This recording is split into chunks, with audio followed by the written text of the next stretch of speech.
কখনো কখনো এমন হয় না, কোনো একটা মানুষ আমাদের লাইফে আসে, আস্তে আস্তে সবচেয়ে কাছের মানুষটা হয়ে যায়, তারপর হঠাৎ করে একদিন সে সিদ্ধান্ত নেয় আমাদের কাছে আর থাকবে না।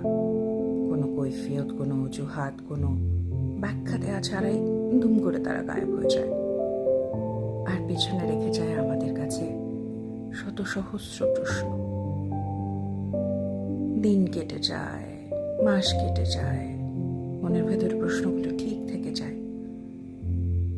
মনে হয় কখনো যদি আবার সে মানুষটার সামনে পড়ে যায়, তাকে যে জিজ্ঞেস করব, আচ্ছা মনে আছে আমাকে, মনে আছে আমাদের একসাথে কাটানোর সময়গুলোর কথা, আচ্ছা আমি কি স্পেশাল কেউ ছিলাম, নাকি তোমার সিরিয়ালের আরো একটা নতুন নাম্বার ছিলাম? আমার পরেও হয়তো আরো অনেক নাম্বার যোগ হয়েছে তোমার সেই সিরিয়ালে। মনে মনে প্রশ্নরা আসে, আচ্ছা কি দরকার ছিল এভাবে না বলে দুম করে চলে যাবার? প্রশ্ন আসে, যদি থাকতে জীবনটা কি অন্যরকম হতো?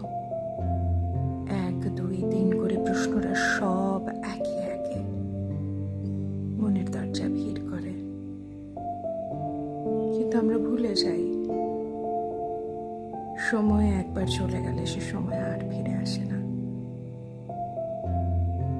শত সহস্রবার চাইলে পরেও সে মানুষটার সাথে পথ চলতে আরো একবার দেখাও হয়ে যায় না।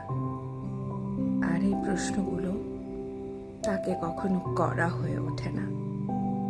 তাই বরং নিজেকেই বোঝাই না কেন, সময়ের সবচেয়ে বড় অভ্যেসই হচ্ছে পরিবর্তন হয়ে যাওয়া।